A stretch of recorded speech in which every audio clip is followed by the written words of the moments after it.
Olá, eu sou a Jennifer e meu grupo é formado por mim, pela Júlia e pela Camila. E hoje vamos explicar o sistema tampão.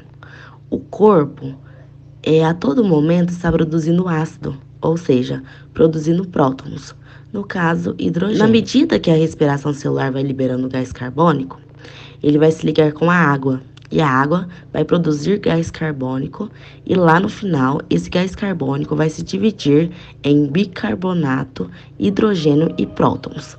Também vai liberar ácido na hora que faz a quebra dos aminoácidos e que você vai liberar o ácido sulfúrico. Logo depois, na fórmula, o ácido sulfúrico vai se dividir em duas moléculas de hidrogênio, ou seja, o ácido mais o sulfato. A todo momento, o nosso corpo está liberando ácido. Outro exemplo da liberação de ácido é quando uma pessoa faz muito exercício, muita atividade física, que vai haver uma produção de ácido lático que vai acabar sendo liberado na circulação. Mais um exemplo é da produção de ácido não de uma forma endógena, mas sim de uma forma exógena, ou seja, nosso corpo vai receber esses ácidos, podendo ser assim através, por exemplo, de uma ingestão, que é no caso de um exemplo do ácido acetilsalicílico.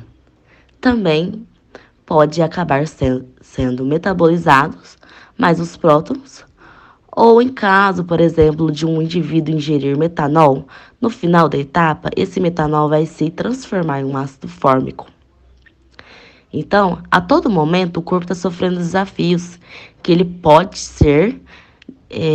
ter que lidar com essas cargas ácidas, não só como as cargas ácidas, né, mas também como as cargas básicas. Como é que o organismo se porta diante esses tantos desafios? Como ele faz para resolver essas cargas, tanto básicas como ácidas? O organismo tem basicamente 3 linhas de defesas para essas flutuações do pH. Para essas flutuações do hidrogênio, como essas flutuações das cargas de prótons, que é a primeira linha de defesa, seria o sistema tampão. A segunda linha de defesa seria o sistema respiratório e a terceira defesa seria o sistema renal. Sendo que assim, o sistema tampão ele é uma primeira linha de defesa porque ele atua de maneira mais imediata. Ele não é o mais efetivo. A segunda linha de ação é o sistema respiratório. Ele tem uma eficácia um pouco maior que a primeira, mas demora também em torno de minutos. E por último, temos o sistema renal. Ele é um pouco mais efetivo de todos, só que ele demora um tempo maior, uma resposta mais elaborada, né? E demora em torno de 5 dias, mais ou menos. Agora falando um pouco sobre a formação da solução tampão. A solução tampão ela é formada por um ácido fraco com a sua base conjugada ou por uma base fraca com o seu ácido conjugado.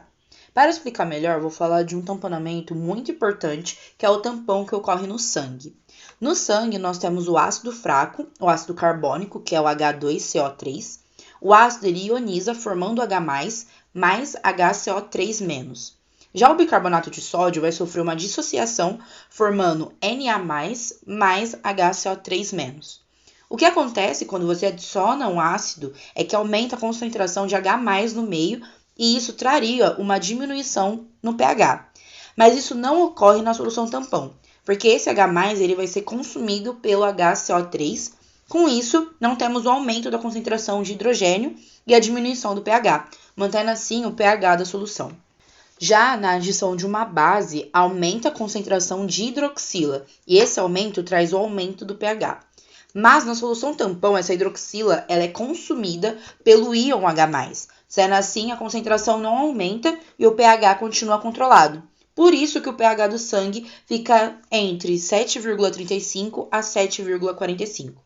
A importância dessa manutenção do fluxo de pH é para que não ocorra uma acidose ou uma alcalose metabólica.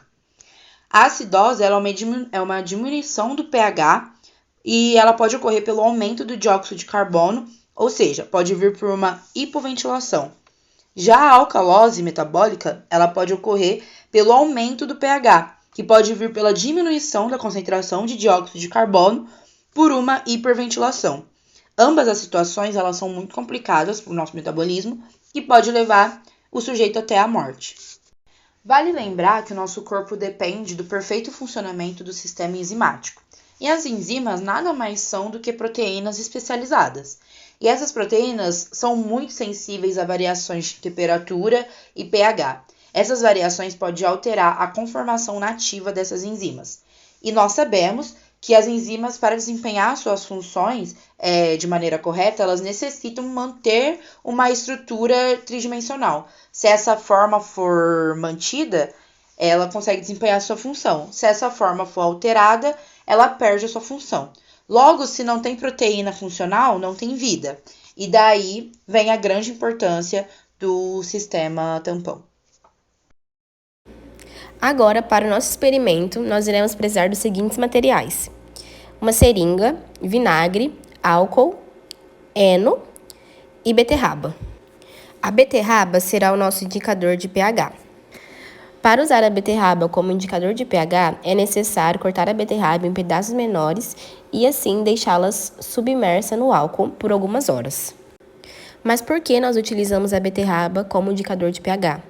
Porque a beterraba ela tem esse poder por conta de uma substância chamada betanina. E é pela isomerização da betanina que nós vamos saber qual é o pH. No pH ácido, a betanina se converte em isobetanina. E no pH alcalino, a betanina é hidrolisada.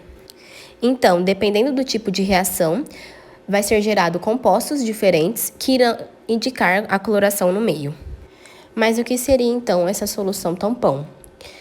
É uma solução que não vai trazer uma variação brusca de pH, ou seja, quando a gente adiciona ácido, a variação de pH não será tão brusca quando comparado com uma solução que não é solução tampão. Então, nós iremos comparar uma solução com o sal de frutas com uma solução sem o sal de frutas. E depois adicionaremos ácidos e veremos qual solução muda mais de pH. Então, nesse primeiro momento, nós adicionamos o sal de frutas, o heno, no copo 2 e esperamos diluir.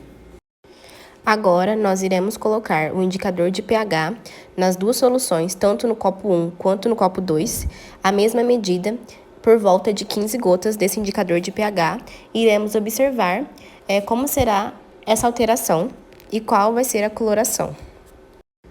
Após usarmos a seringa, nós iremos lavá-la na água para poder utilizá-la no vinagre.